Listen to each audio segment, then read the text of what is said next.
这是40块钱买的小黑松，这棵松树的粗枝比较多，在造型培育上选择性会比较大。这个主干的曲直变化还算可以，至少没有像三品桩那样突出的大 S 纹。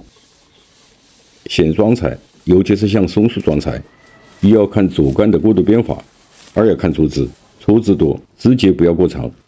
最重要一点，还得看它的根盘。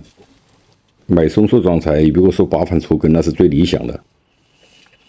这个黑松在种养的时候没有调过根，这些树根基本朝一个方向，这算好的。树根要是缠绕在一起，这个树桩就没有什么玩头了。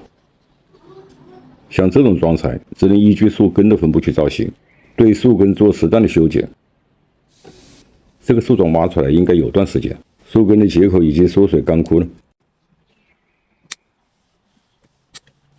对树根的修剪，这种底部的树根尽量的把它剪短，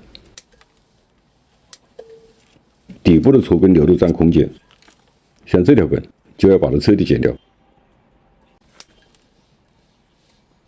对树根的修剪要为以后上盆做准备，粗根要按照造型一次性修剪到位，为新生的根系留足生长空间。种养树桩不是把树根留长了成活会更快，像这种粗根留长留短，只有新生长出来的侧根才具有吸收能力。对松树修根要留住护心土，这个是生桩，把护心土去掉，成活中的那8枝1撇就真的去掉了。这是为以后准备的盆。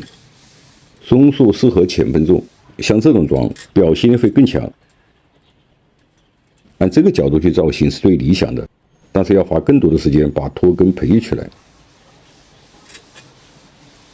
按这个角度造型也可以，不管造什么样的型，那是以后的话题，先把它种活。用稍微大一点的盆种，底部排水的孔一定要大，半湿的粗砂。在春季种树桩容易发芽，不要见到芽就以为树桩成活了，出芽有可能是假活，而且这种概率很高。只有长出须根，树桩才有成活的可能。用最简单的机制去种，透气性好，长根会更快。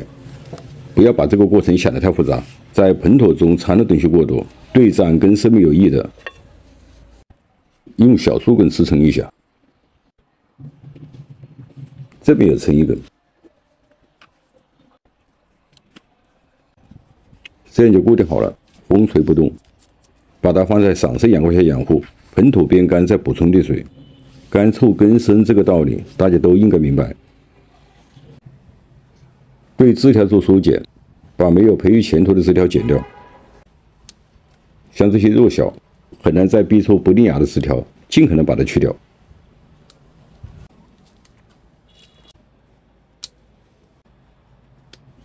疏通空间，增强采光。修剪之后，也可以调节松树的枝叶与根系的生长平衡。松树修剪后，结口一定要封好，这是自己调的最简单的封口泥。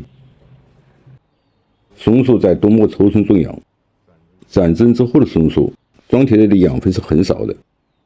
种养松树重合的关键是枝与根的平衡。松树失去了平衡，就会增大失枝的可能，树根很难生长出来。像这种树枝的芽头一定要留下来，中间的枝可以把它去掉，这样就可以达到平衡。松树在平衡状态下，新芽生长出来，就会刺激根系的生长。我是三九农场，我们下期见。